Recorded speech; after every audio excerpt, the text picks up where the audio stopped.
સુરત શહેરમાં BRTS bus સેવા દરમિયાન એક દુર્ભાગ્યપૂર્ણ બનાવ સામે આવ્યો છે. પ્રાથમિક માહિતી મુજબ બીઆરટીએસ બસ નિર્ધારિત સ્ટોપેજ પર ન રોકવા બાબતે એક મહિલા પેસેન્જર દ્વારા બસ ડ્રાઈવર પર હુમલો કરવામાં આવ્યો હોવાનો બનાવ નોંધાયો છે. આ ઘટનામાં બસ ડ્રાઈવર સાથે અશોભનીય વર્તન તેમજ શારીરિક હુમલો કરવામાં આવ્યો હોવાનો આક્ષેપ છે. બનાવ બાદ બસ ડ્રાઈવરે સંબંધિત પોલીસ સ્ટેશનમાં હાજર રહી મહિલા વિરુદ્ધ કાયદેસર ફરિયાદ નોંધાવી છે. પોલીસ દ્વારા સમગ્ર ઘટનાની તપાસ શરૂ કરવામાં આવી છે અને સીસીટીવી ફૂટેજ સહિતના પુરાવાઓના આધારે આગળની કાર્યવાહી હાથ ધરવામાં આવશે.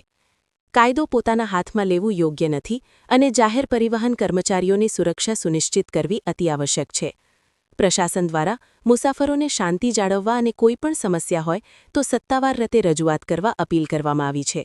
રિપોર્ટર નૈતિક રેશમવાળા, સુરતથી.